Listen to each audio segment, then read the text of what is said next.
देखिए हर खबर यहीं पर। सब्सक्राइब कीजिए TV9 भारतवर्ष।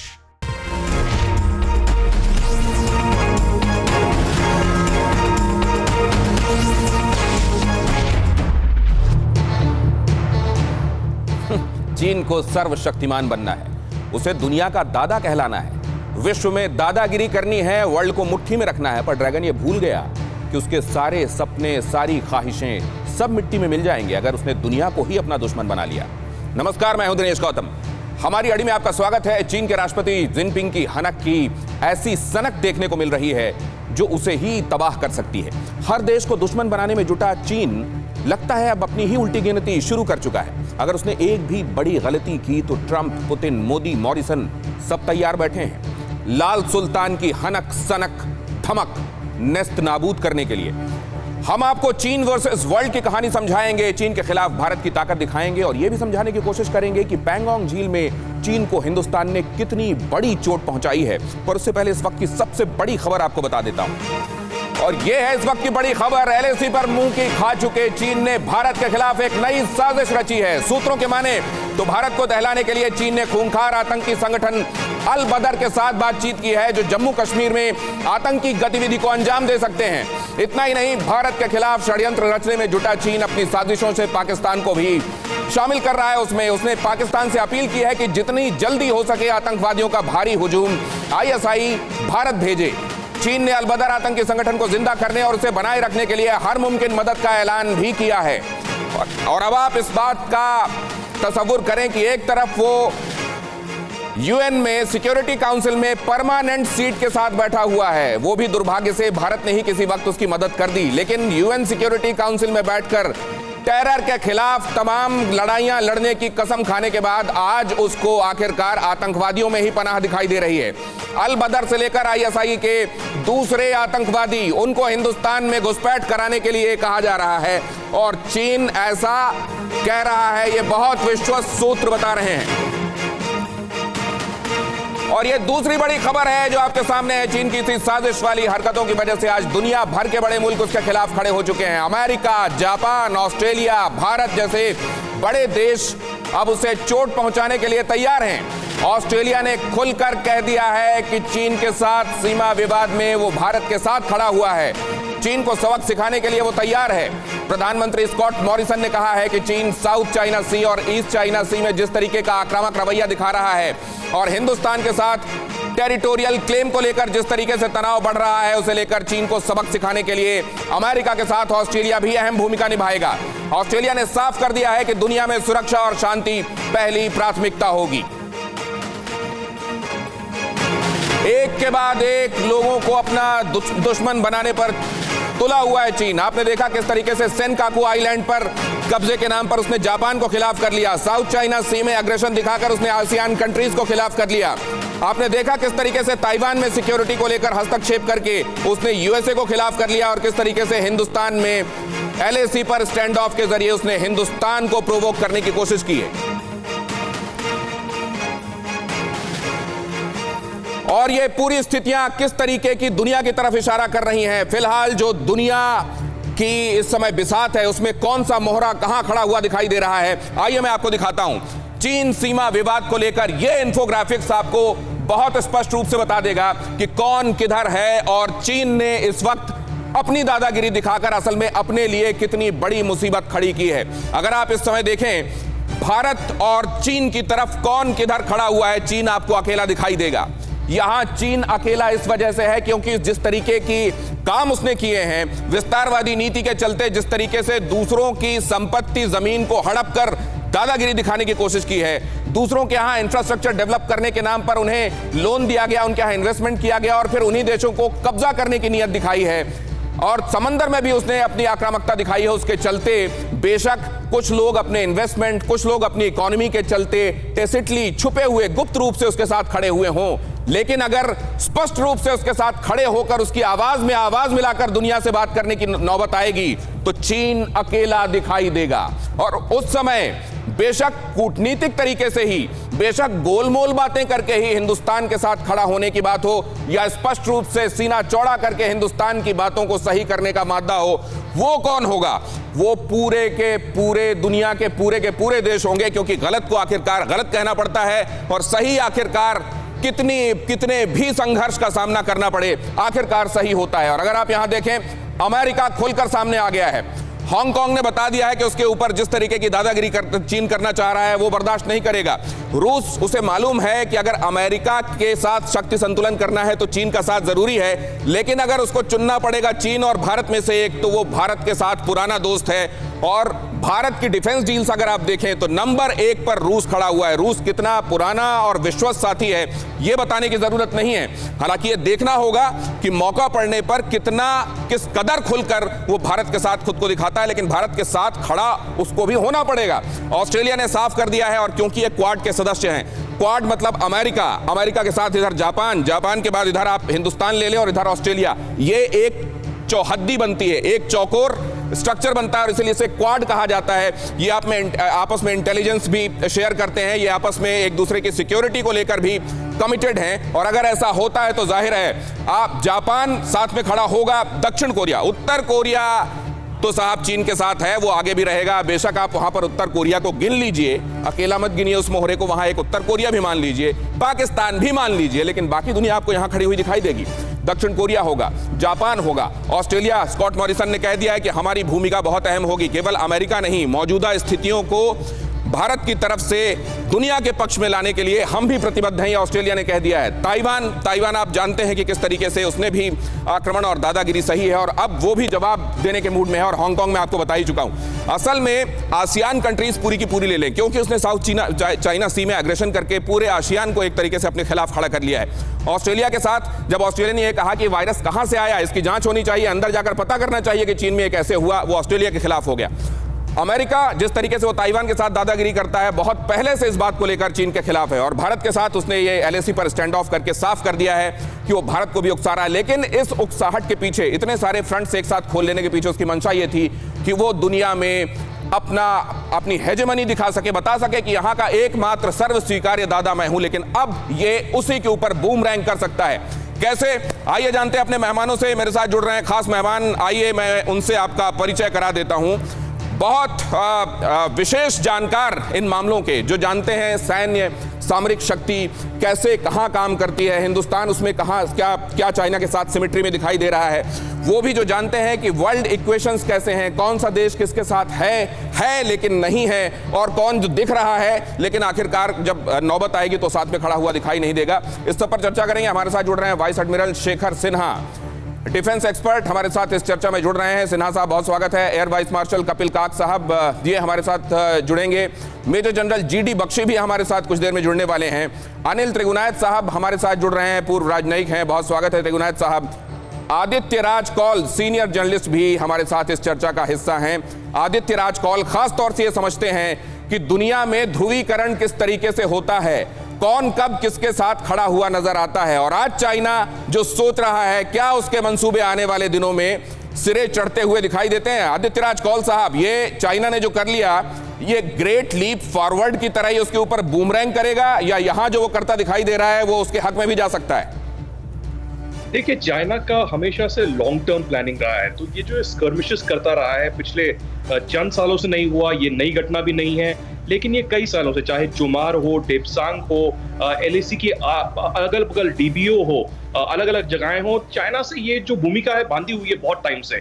तो हमें भी एक लॉन्ग टर्म प्लानिंग ये देखनी चाहिए। लेकिन मैं आपसे ये जानना चाह रहा हूं आदित्य राज कौल साहब, स्पष्ट रूप से कि भारत तो ये झेलता आ रहा है, लेकिन उसने जो ये दादागिरी दिखाने की, मसल फ्लेक्स करने की कोशिश की है वायरस फैलाने के बाद पूरी दुनिया में, भारत समेत 9 देश ऐसे हैं जो सीधे सीधे परेशान हैं चाइना से। क्या उसको इसका जवाब मिलेगा, बिफिटिंग मिलेगा, या इस समय चाइना ने जितनी ताकत अपनी बढ़ा ली है हर एक फ्रंट पे, उससे निपटना आसान नहीं होगा? देखिए, अगर हम समझते हैं कि चाइना को मिलिटरीली जवाब देना चाहिए तो वो गलत होगा, क्योंकि मिलिटरीली इंडिया देगा जब इंडिया को देना होगा, at the right time, at the place of our choosing.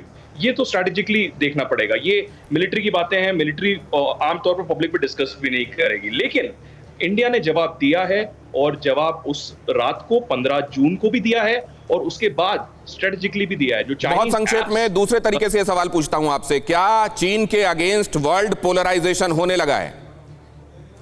होने नहीं लगा। ये कोरोना जब से फैला है और जो चीन का आइसोलेशन है ये तब से ही चल रहा है। चाहे आप अमेरिका देख लीजिए, चीन का आइसोलेशन चल रहा है और वर्ल्ड पोलराइजेशन हो गया है। कोविड ने इसमें बड़ी भूमिका निभाई है। रही सही कसर चाइना का जो एग्रेशन है वो निभा रहा है। आदित्य राज कौल साहब, आता हूं आपके पास। त्रिगुनायत साहब के पास जाना होगा मुझे। त्रिगुनायत साहब, वर्ल्ड डिप्लोमेसी चलनी चाहिए और डिप्लोमेटिक तरीके से जवाब भी देना चाहिए, लेकिन चीन ने इसका भी उल्लंघन किया है। वो अपने आप को वॉल्फ वॉरियर दिखाना चाहता है और इसीलिए वहां के जो एम्बेसडर्स हैं उन्होंने तो सीधे सीधे उस भाषा में जवाब देना और लोगों से बात करना और अमेरिका तक को नीचा दिखाना शुरू कर दिया, जिसके लिए डिप्लोमेट्स जाने नहीं जाते। चीन चाह क्या रहा है और जवाब क्या मिलेगा उसे? देखिए, चीन जो है वो एक भ्रम में जी रहा है। भले ही चीन को, और मैं समझता हूँ कि चीन ने जो एक्शन लिए हैं इस वक्त, जैसा आप कह रहे हैं कि सारी दुनिया के साथ दुश्मनी मोल ले रहे हैं और इतने सारे अपने नेबर्स, सभी नेबर्स ऑलमोस्ट उनके खिलाफ हैं और जा रहे हैं। वो बोल ना भी पाए भले ही, लेकिन उनको इस बात की खुशी नहीं है कि वो हर जगह चीन उनको दादागिरी करता है। तो उससे जो और कोरोना वायरस के टाइम पे जैसे वो कॉर्नर हो गए पूरी तरह से, तो जैसे एक डिक्टेटर जिस तरह की हरकतें करता है कि बिल्कुल सेंसलेस चीज़ें, कि इस बॉर्डर पे भी उस बॉर्डर पे भी धमकाना शुरू करो, और वो ये सोच रहे हैं कि शायद ऐसा करने से दुनिया उनके कब्जे में आ जाएगी। अभी हमको 18वीं या 19वीं सदी में तो है नहीं, अभी 21वीं सदी की बात है। भारत भी वो भारत नहीं है जो 62 में था, या अमेरिका की भी थिंकिंग अलग है। ट्रंप भी वहाँ उसी तरह के परिप्रेक्ष्य में काम करते हैं। तो मैं ये समझता हूँ कि चीन की जो उस वक्त जो उन्होंने हरकतें की हैं, ये बिल्कुल पॉलिटिकली, इकोनॉमिकली, डिप्लोमेटिकली किसी भी तरह से ठीक नहीं हो सकती है। उससे उन्होंने अपना एक तरह से दुश्मनी दुनिया में बढ़ा ली और अपने आप को इर्रिस्पॉन्सिबल बिग पावर के रूप में आए हैं, जिसको कोई पसंद नहीं करता है। एक बात ये रही। दूसरी चीज़ ये आपने पूछा भी है पहले भी कि क्या सारे मुल्क एक साथ ऊपर आ जाएंगे, तो अमेरिका तो ऑलरेडी आ रहा है, वो अपनी मिलिटरीली भी आगे आ गया है। उन्होंने, मैं एक बात आपसे स्पष्ट पूछता हूं, स्ट्रेट पूछता हूं, रूस किधर जाएगा सर? रूस बीच में रहेगा। रूस बीच में रहेगा, ना इधर ना उधर, रूस बीच में रहेगा, लेकिन हिंदुस्तान के खिलाफ खड़ा हुआ दिखाई नहीं देगा। मैं सिन्हा साहब के पास जाऊंगा। सिन्हा साहब, अभी फिलहाल जो मेहमान है उनमें सबसे आखिर में, लेकिन सबसे इंपॉर्टेंट बात को लेकर आपके पास आ रहा हूं। मेरे साथ बाकी मेहमान कपिल काक साहब और जीडी बख्शी साहब जुड़े। उससे पहले सिन्हा साहब, ये बहुत अहम बात है जो मैं आपसे समझना चाह रहा हूं। हर कोई जानता है और ये चीन ने भी पहले कह दिया था, उसने जब ये माओ की नीति पर वो चलता है और माओ खुद कहता था कि politics is war without bloodshed and war is politics without bloodshed.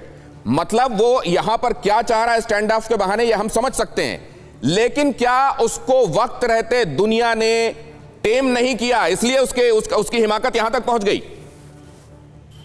Gautam ji, आप बिल्कुल सही कह रहे हैं, क्योंकि देखिए ये जो चीन का जो विकास हुआ है इतनी तेजी से, उसका एक कारण ये भी है कि जो एक हमारा अमेरिका, जो कि पूरे विश्व का एक super power, single super power था सोवियत यूनियन के टूटने के बाद से, उन्होंने उन पर इतना ध्यान नहीं दिया। अपनी जितनी इंडस्ट्रीज है वो चीन में लगा दी, क्योंकि सस्ते लेबर से उनको ज्यादा बेनिफिट होता था। तो इस वजह से इस 10 साल 20 साल के दौरान चीन काफी आगे निकल गया है इकोनॉमिकली। वहाँ की जो जनता है उनका लिविंग स्टैंडर्ड बहुत ज्यादा हुआ है। तो अब चीन को लगने लगा है कि शायद वो अमेरिका को ही नंबर 1 पोजीशन से रिप्लेस कर दे या फिर उसके बराबर कंधे से कंधा मिला के खड़ा हो जाए। लेकिन मेरा ऐसा मानना है कि चीन ने जो है ये जो भी किया है अभी 3-4 देशों से, जो उन्होंने कहा, आपने कहा कि उनके साथ टक्कर ले रहा है, तो ये अभी उनके करने का समय नहीं आया था। शी जिनपिंग साहब समझते हैं कि उनका समय आ गया है, लेकिन हमारे ख्याल से दिस इज 10 या 20 साल थोड़ा जल्दीबाजी कर गए वो। शी जिनपिंग ने जल्दीबाजी कर दी है। असल में 2013 में ही वन बेल्ट वन रोड के साथ तेवर दिखाने शुरू किए थे और वो चाह रहे हैं कि बहुत जल्दी, और इसीलिए वो ये भी आप देख रहे हैं कि किस तरीके से वहां संविधान लेकर सब चीजों में काबिज हो गए हैं। वो वहां उनके गुणगान संविधान तक में गाए जाने लगे हैं। इसके पहले देन जियाओपिंग और माओ के गाए जाते थे। अब मैं लेकिन इस बात को लेकर एडमिरल साहब के पास वापस चलूंगा कि पेंगोंग त्सो में चाइना क्या कर रहा है, वो आपको जानना बहुत जरूरी है। पेंगोंग त्सो उन 4 फ्लैश पॉइंट्स में से एक है जहां पर असल में इन्होंने अपने आप को सुपीरियर दिखाने की कोशिश और भारत को पुश करने की कोशिश की है। हॉट स्प्रिंग उसमें से एक है, पेंगोंग त्सो उनमें से एक है। आपने देखा पेट्रोल पॉइंट 14 पर गलवान में क्या हुआ। हम समझेंगे अपने मेहमान के पास जाकर कि पैंगोंग त्सो में हिंदुस्तान की तरफ से कितना बिफिटिंग जवाब दिया जा रहा है। खासतौर से 6:15 बजे अड़ी में बहुत महत्वपूर्ण पड़ाव है।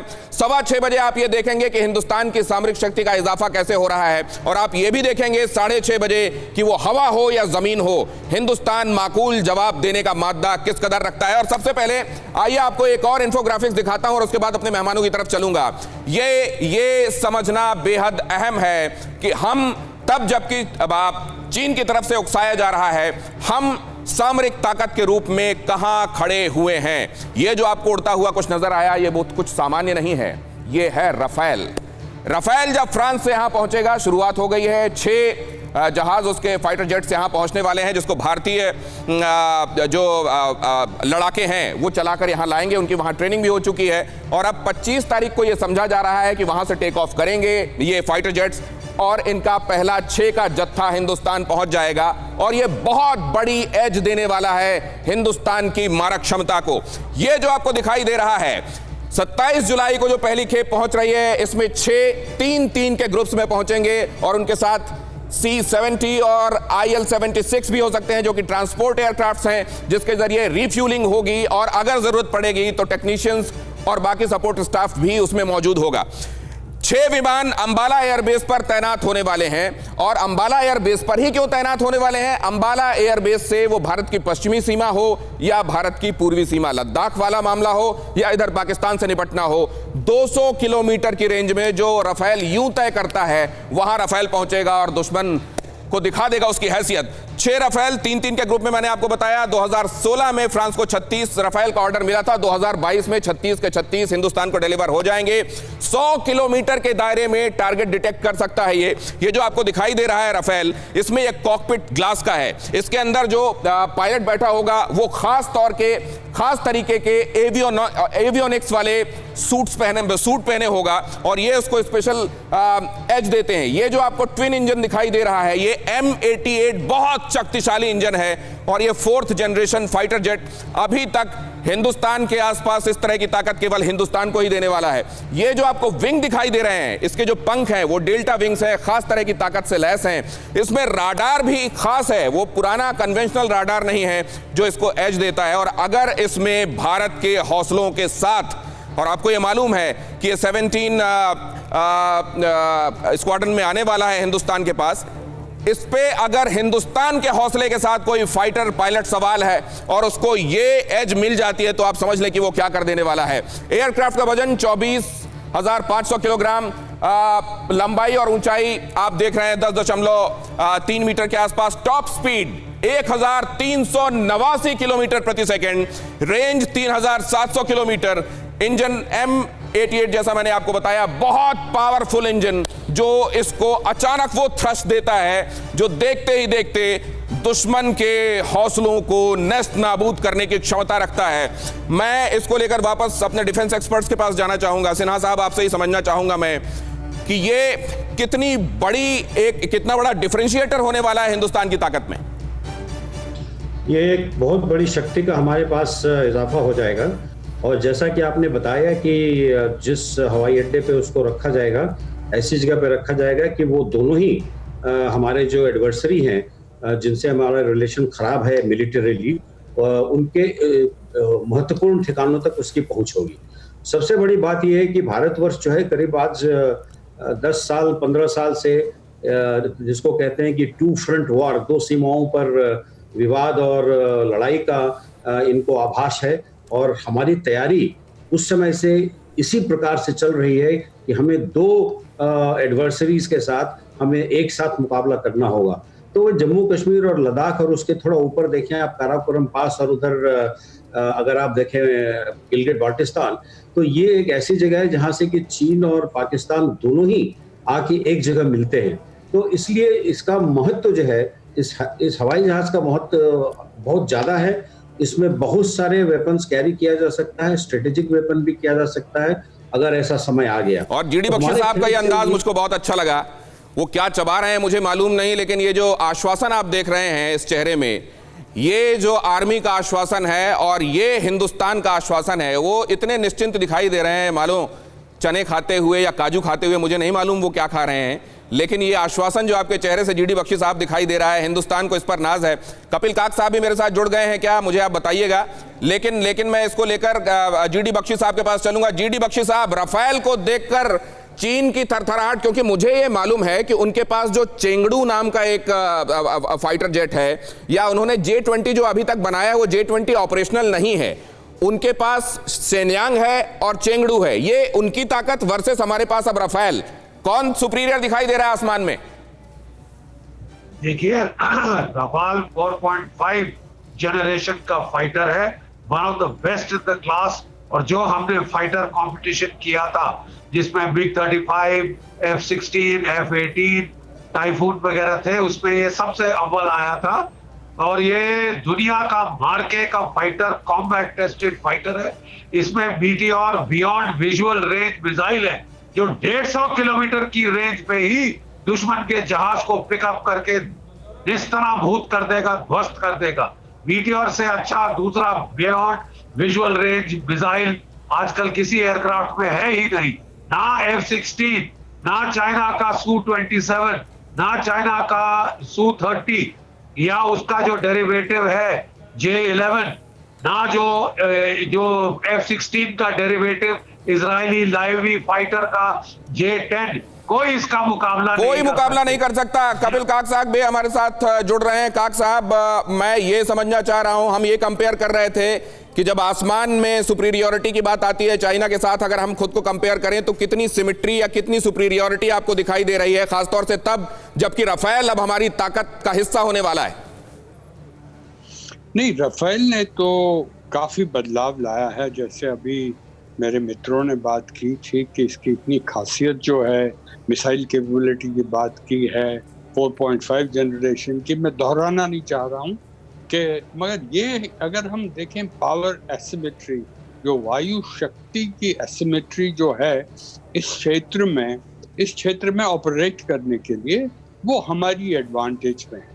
इस पे संक्षेप से ये कहा जाता है कि जो भी उनके मतलब एयरबेसेस हैं वो 13-14 हज़ार की ऊंचाई पे हैं, तो वेपन लोड, पे लोड, रेंज कैपेबिलिटी बहुत कम होती है। हमारी एयरबेसेस जो हैं वो आराम से, जितने भी विमान हमारे पास हैं, राफेल ही नहीं है, देखिए Su-30 MKI है, MiG-29 है, मिराज 2000 है, जैगुआर्स हैं, कई तरह के फाइटर लड़ाकू विमान हैं।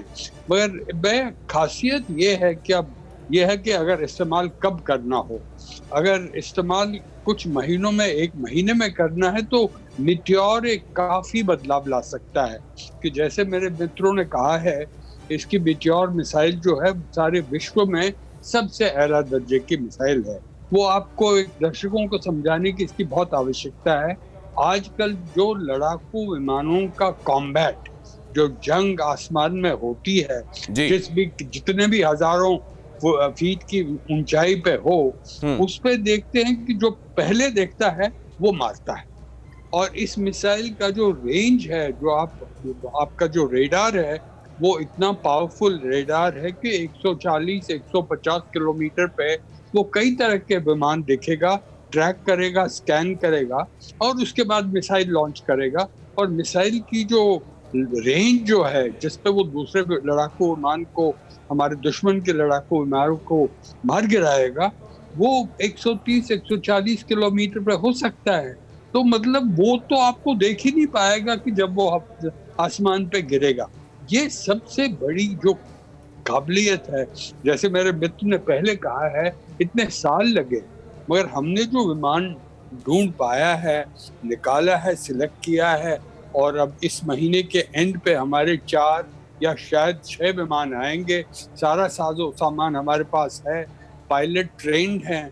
जो पायलट अगर मंगलवार को आएगा, वीरवार को आप लद्दाख में तो अगर युद्ध हुआ तो युद्ध में शामिल हो जाएगा। जो पहले देखेगा वो मारेगा। हवा से हवा में 150 किलोमीटर और हवा से जमीन में 500 से ज्यादा किलोमीटर तक की रेंज, ये इसको वो एज देती है। और इसीलिए कहा जा रहा है कि 17वीं स्क्वाड्रन गोल्डन एरोज में जब ये शामिल होगा तब हम कह पाएंगे अगर दोस्त हो तो हमारे पास रोज हैं, वरना हमारे पास गोल्डन एरोज हैं। लेकिन ये तब जबकि इस दुनिया में स्पष्ट हो चुका है आदित्य राज कौल कि हम कन्वेंशनल तरीके से लड़ाइयां नहीं लड़ी जाएंगी, तब भी अपने पास इस तरीके के एम्युनिशंस अमास करना, इस तरह की वेपनरी अपने पास रखना, यह क्यों जरूरी है?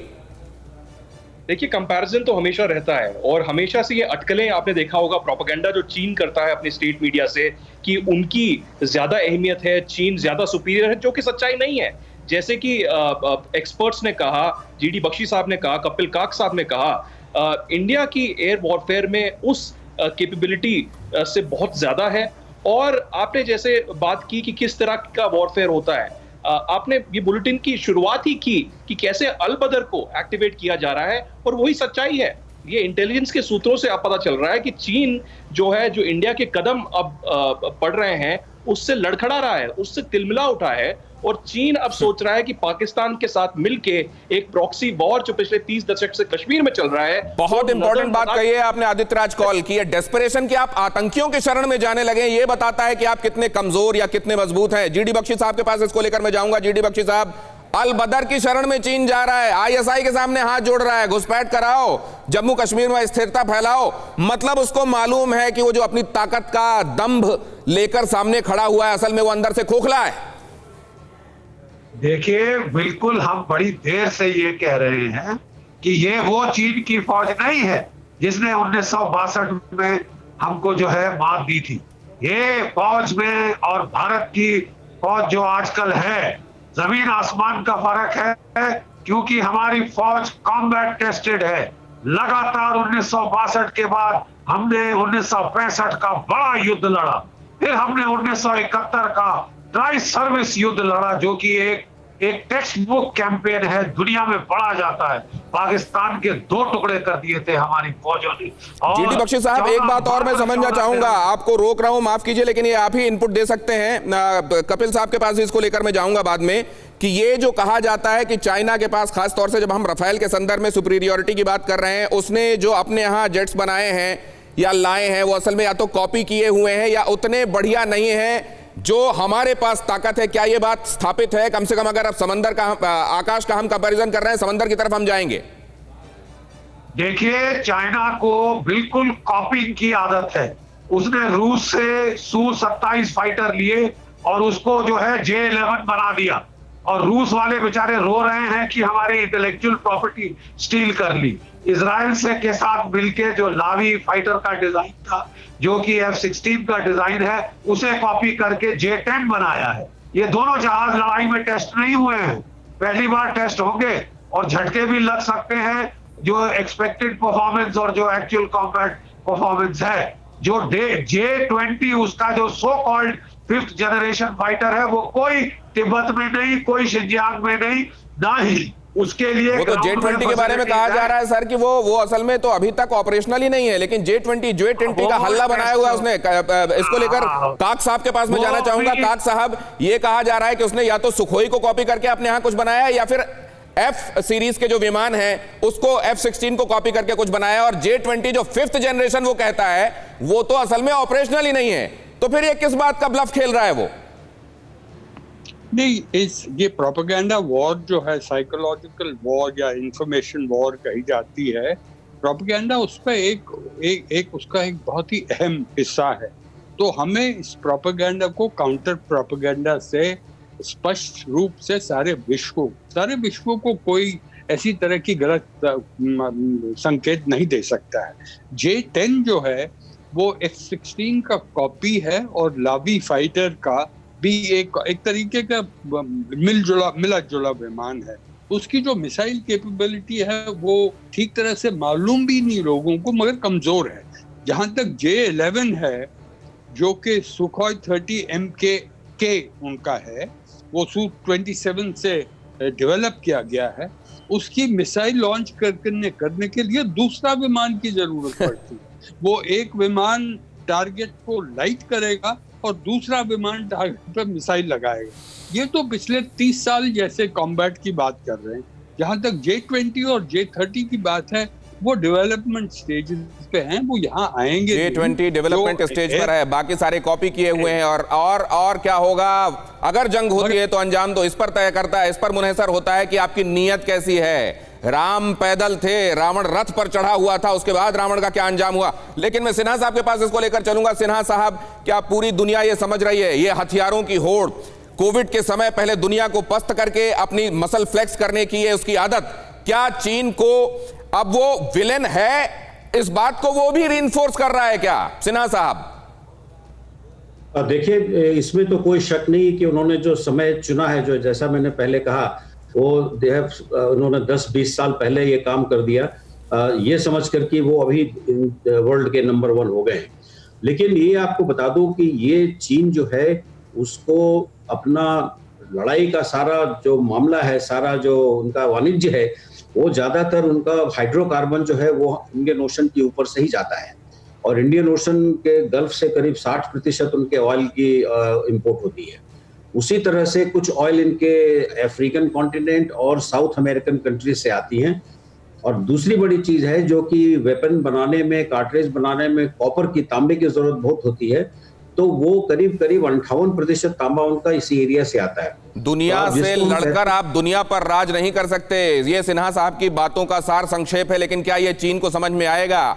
वो जिन सीढ़ियों से ऊपर गया उन सीढ़ियों को काटने के बारे में सोच रहा है, अगर उतरना पड़ा तो क्या होगा तेरा, ये भी कई देश उससे पूछ रहे हैं। साथ में आपको ये भी समझा दें, एडमिरल साहब के पास में ये समझने के लिए खास तौर से चलूंगा कि पैंगोंग त्सो में उसने अपनी मसल फ्लेक्स करने की कोशिश की है। पैंगोंग त्सो में ही 5 मई को उसने झड़प की थी, और उसके बाद पैंगोंग त्सो में लगातार पेट्रोलिंग में अड़चन बनकर, आंखें तरेर कर, अपने प्लेकार्ड्स लेकर, उसको अपनी टेरिटरी बताकर उसने लगातार ये बताने की कोशिश की है कि ये उसकी जमीन है, और उसके लिए वो क्या क्या कर रहा है वो हथकंडे पहले देखिए, उसके बाद चलते हैं सिन्हा साहब के पास और इसको विस्तार से समझेंगे। 928B पेट्रोल बोट, ये उसने वहां तैनात किया है पेट्रोलिंग के लिए, 928B पेट्रोल बोट। और ये कहा जा रहा है कि उसकी तरफ से, पहले तो आप ये समझ लीजिए, एक बार फिर से पैंगोंग त्सो रिवाइंड कीजिए, आपके दिमाग में वैसे रच बस गई होगी तस्वीर, लेकिन एक बार फिर से देखिए, ये finger number 1, 2, 3 and 4, 1 to 4 Hindustan की टेरिटरी, कहीं कोई चैलेंज नहीं है। लेकिन 4 से आगे भी हिंदुस्तान 8 तक पेट्रोल करता था, और चाइना तो पेट्रोल करते हुए 2 तक आ जाता था। हमने नहीं रोका, हमारे पास छिपाने के लिए कुछ नहीं है। लेकिन उसने 4 से लेकर 8 तक धीरे धीरे ये बताना शुरू कर दिया कि ये टेरिटरी तो हमारी है, और उसने तैनात कर दिया 9 to 8 पेट्रोल बोट। इसके बदले में ये भारत पहले से भांप रहा था।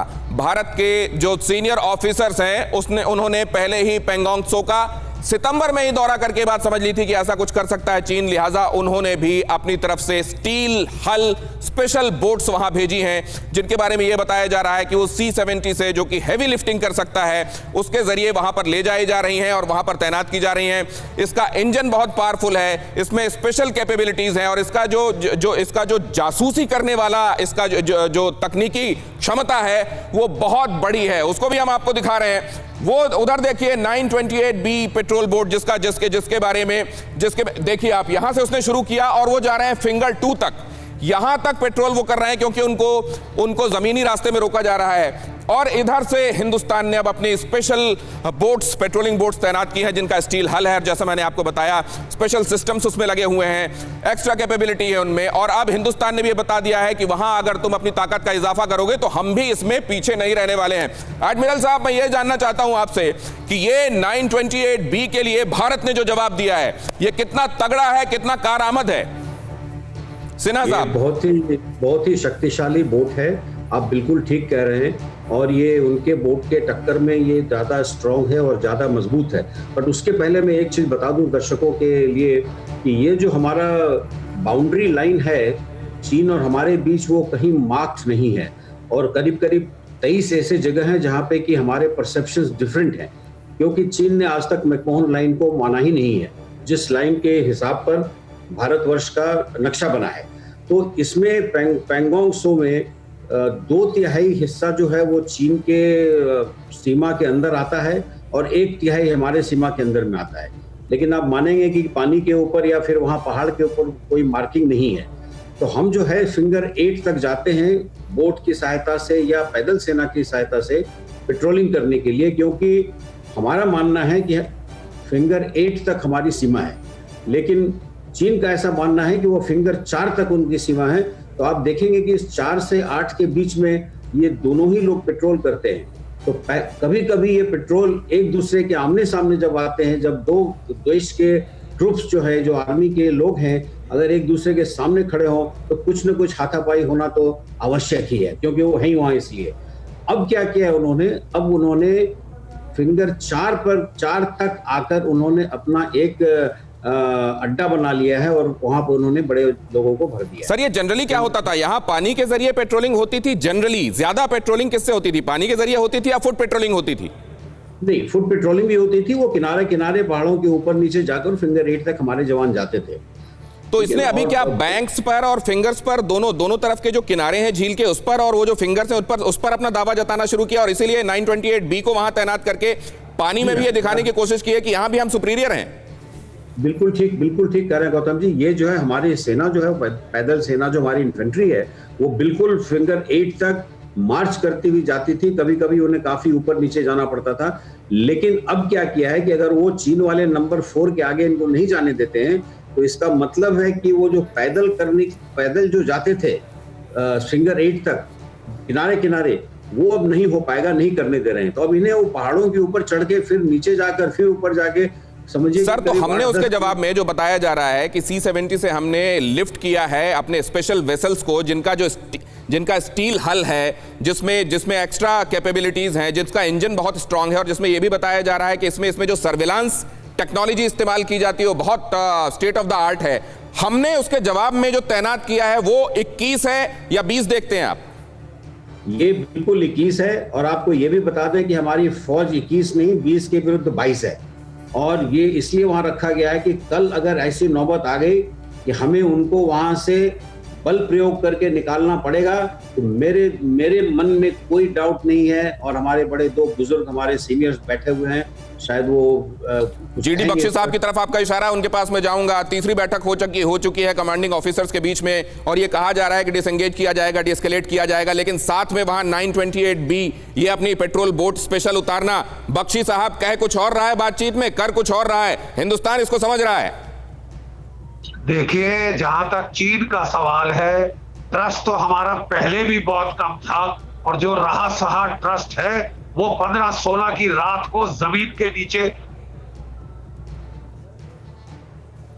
आवाज आपकी नहीं आ रही है। त्रिगुणायत साहब के पास मैं जाऊंगा, इसको लेकर वापस आपके पास आऊंगा। त्रिगुणायत साहब, मैं ये समझना चाह रहा हूं कि इसको बहुत क्लोजली देखे जाने की जरूरत है। निप इन द बड कर दिया जाता अगर इस तरीके के खतरनाक एम्बिशंस को चाइना के, तो पूरी दुनिया के लिए ठीक रहता, लेकिन उसको कुछ हद तक बढ़ने दिया गया। सस्ता सामान लेने के चक्कर में, वहां पर लेबर सस्ता है, बाहर दुनिया को जो मिल रहा है, उसने एक तरीके से पहले लालच दी और आज दुनिया को उसका परिणाम भी भुगतना पड़ रहा है। क्या वंस एंड फॉर ऑल पूरी दुनिया की तरफ से आप देखते हैं कि यहां के बाद चाइना को लेकर एक दूसरी रणनीति होगी, या अगर ये जल्दी शांत हो जाता है सब कुछ जो चल रहा है, तो शायद कोई वैसा सबक न लिया जा सके जो निर्णायक हो? नहीं, मैं समझता हूं कि ये जो चीन का बिहेवियर रहा है अब तक का, और दूसरा जो खास तौर से कोरोना वायरस के टाइम पे जो इररिस्पॉन्सिबिलिटी चीन ने दिखाई है, और सारी दुनिया उससे सफ़र कर रही है, सारे कंट्रीज़ की इकोनॉमीज़ उससे बहुत ज़्यादा सफ़र कर रही हैं, तो उससे एक तरह का मंशा सारी दुनिया में ये बन चुकी है कि चीन पे आप रिलाई नहीं कर सकते। और इसीलिए आपने देखा होगा कि अमेरिका ने $2 ट्रिलियन अपना लगाया है कि भाई जो कंपनीज बाहर आए वहाँ से।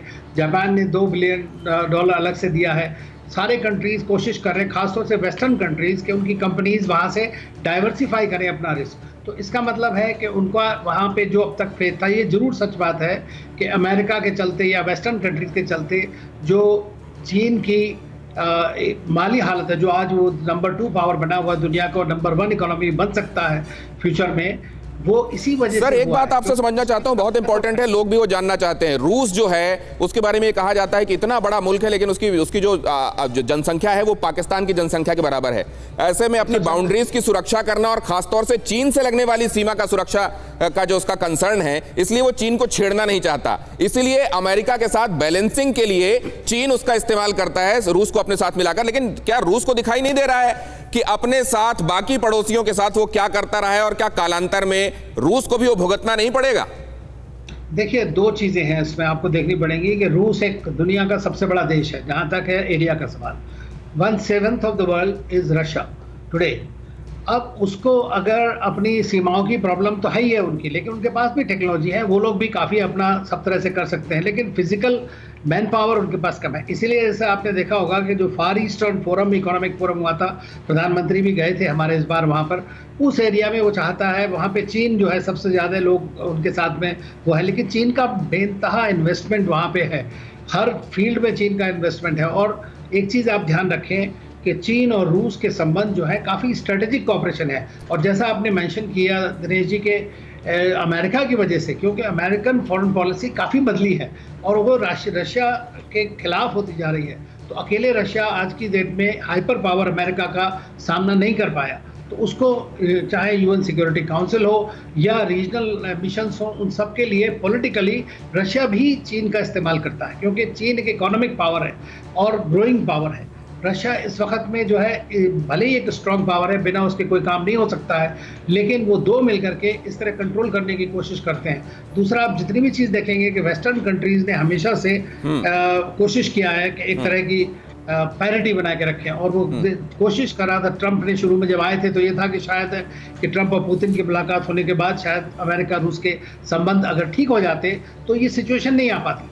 अब ये संबंध ठीक करने होंगे इन देशों को, इसलिए क्योंकि दुनिया की भलाई इसी में है। चीन का जो अति महत्वाकांक्षी हो जाना है और इस वक्त ही अपने आप को दुनिया का दादा साबित करने की उसको पड़ी हुई है, जबकि पूरी दुनिया कोविड से त्रस्त है। इसलिए लगता है कि उसने कोविड भी लगता है जानबूझकर किया है, ये वेल स्क्रिप्टेड है, और इसीलिए बहुत सारे देश उसकी इस मंशा को लेकर शंका भी कर रहे हैं। जीडी बख्शी साहब इसमें कुछ कहना चाहते हैं, मैं उनके पास जाऊंगा, लेकिन उससे पहले एडमिरल साहब के पास एक बार मैं रुक कर लेता हूं, क्योंकि अभी हम जो ग्राफिक्स दिखा रहा हूं पैंगोंग त्सो में वो जगह है जहां पेट्रोलिंग होती है, और पेट्रोलिंग को लेकर अभी साफ किया सिन्हा साहब ने कि क्या यहां पर तरीके रहे हैं और अब किस तरीके से खुद को सुपीरियर दिखाने की कोशिश चाइना कर रहा है। सर, मैं एक बात यह जानना चाह रहा हूं कि यहां पर पैंगोंग त्सो इलाके को लेकर उसकी दिलचस्पी इतनी ज्यादा क्यों है, क्या चाह रहा है वो? देखिए, उस लेक के पास अगर वो आ जाते हैं तो हमारा जो वो क्षेत्र है वो बिल्कुल काफी करीब हो जाएगा, और वहां से लेके अगर आप पीछे देखें गलवान तक, ये पूरे एरिया में डोमिनेट करना चाह रहे हैं।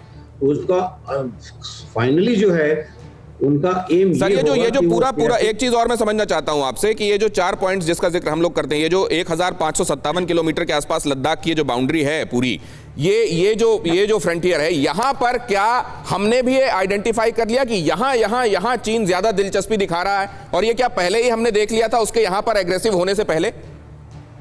जी हाँ, इसमें तो कोई शक नहीं है, क्योंकि हम भी, हमारे जितने फौज के जितने लोग हैं, चाहे इंटेलिजेंस कम्युनिटी है, वो सब बैठ के इन चीज़ों को देखते रहते हैं। हाँ। और उसी हिसाब से हमारी फोर्स लेवल को डिप्लॉय किया जाता है।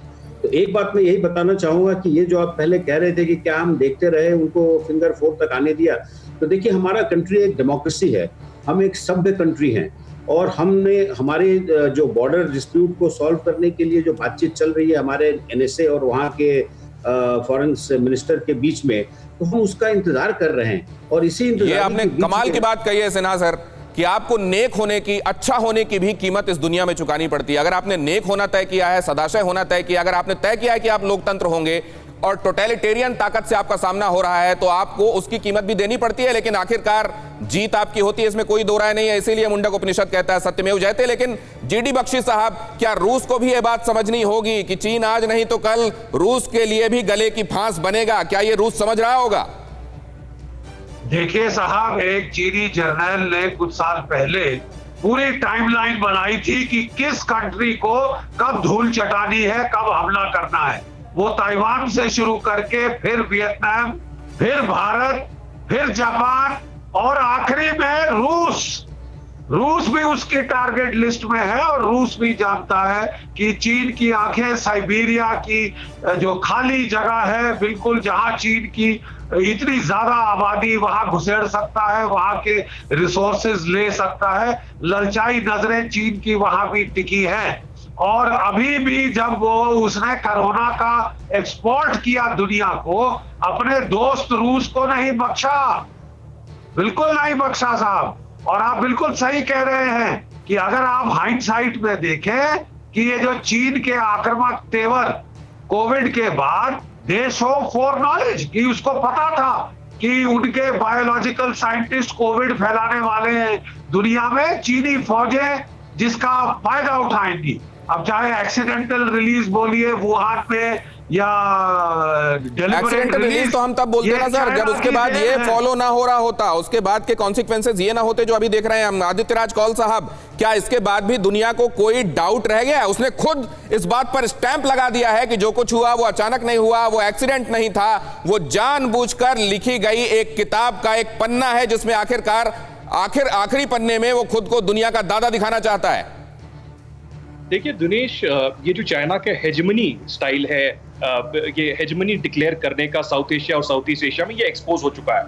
आपने पोम्पियो का भी स्टेटमेंट अभी सुना ब्रसल्स समिट में, जब पोम्पियो ने बोला कि हमने जर्मनी से फोर्सेस हटाई हैं क्योंकि हमें पता है वो भारत में क्या कर रहा है चीन, हमें पता है कि वियतनाम और साउथ चाइना सी में चीन क्या कर रहा है। तो चीन धीरे धीरे अलग थलग पड़ रहा है, आइसोलेट हो रहा है डिप्लोमेटिकली और अदरवाइज। और हमें ये भी जानना है कि चीन सिर्फ ये मिलिटरीली या डिप्लोमेटिकली नहीं कर रहा। क्या आपको नहीं पता 2016 और 17 में और 18 में कैसे चीन ने मौलाना मसूद अजहर का सपोर्ट किया यूनाइटेड नेशंस में, और करता रहा है पाकिस्तान को भी सपोर्ट। तो ये एक्सपोज हो गया है, धीरे धीरे और होगा। और मैं एक और बात, महत्वपूर्ण बात आपसे कह दूं कि हमें लगता है कि प्रधानमंत्री मोदी चुप बैठे हुए हैं, राष्ट्रीय सुरक्षा सलाहकार अजीत डोवाल चुप बैठे हुए हैं, लेकिन जैसे हमने अभी कुछ कदम उठाए, मुझे भी ये जानकारी है कि अगले कुछ दिनों में, अगले कुछ हफ्तों में धीरे धीरे कुछ महत्वपूर्ण कदम उठाए कुछ बहुत बड़ा, कुछ बहुत महत्वपूर्ण होने वाला है। और ये जो चुप्पी है, ये तूफान से पहले की खामोशी है। लेकिन इसको लेकर मैं एक बार फिर से त्रिगुणायत साहब के पास जाना चाहूंगा। सर, मैं एक बात ये समझना चाह रहा हूं कि क्या इस बात को भांपते हुए अब ये डिप्लोमेटिकली आइसोलेशन नहीं, क्लियर कट आइसोलेशन चाइना का, ये क्या तय किया जाएगा दुनिया की तरफ से, या वो स्टेज आने में अभी टाइम है? ये वॉल्फ वॉरियर वो खुद को दिखाता है। एक बार जनता के लिए जरा ये भी बता दीजिए, दर्शकों के लिए, ये वॉल्फ वॉरियर क्या है जिसको लेकर इतनी बार वो बातें करता रहता है? देखिए, अगर आपने देखा होगा कुछ साल पहले, शायद 1-1.5 साल पहले एक फिल्म आई थी वुल्फ वॉरियर्स, और उसमें उन्होंने दिखाया था। तब से क्या हुआ है कि चीन के डिप्लोमेट्स अभी तक काफ़ी सब में से अंदर से छुपाए धीरे धीरे काम करते थे सारा कुछ, लेकिन अब चूंकि उसने अपना एक कॉन्फिडेंस लेवल ऐसा पा लिया कि उनके डिप्लोमेट्स जाकर के बड़ा ओपनली एग्रेसिव पोस्चरिंग कर रहे हैं अमेरिका के सामने, खासतौर से अमेरिकन डिप्लोमेट्स कहते हैं, उनका हर एक स्टेटमेंट्स को वो काउंटर करते हैं, बिकॉज दूसरे को कंट्री इतना ज़्यादा नहीं बोल रहे हैं। तो अमेरिका जो ओपनली उनको चैलेंज कर रहा है, तो उनके बीच की फाइट है। और अमेरिका में चाहे ये इलेक्शन की वजह से 2015 में पहला और 2017 में उसका सीक्वल रिलीज हुआ, वुल्फ वॉरियर। ये फिल्म चाइना ने अपने यहाँ बनाई, उसके यहाँ अपने यहाँ छद्म राष्ट्रवाद को हवा दी। और उसका एक बहुत उसकी मशहूर लाइन है जिसमें वो ये कहा जाता है कि even two 1000 kilometres away if affronted China the place will have to pay. लेकिन अगर आपके इस तरीके के हेजेमोनिक एम्बिशंस हैं, don't worry, you will not see the light of the day. और फिलहाल इस बात के साथ कि भारत माता की जय, आप सभी मेहमानों का बहुत धन्यवाद सर, हमारे साथ आज चर्चा में जुड़ने के लिए। अड़ी, क्योंकि हमें है देश की पड़ी।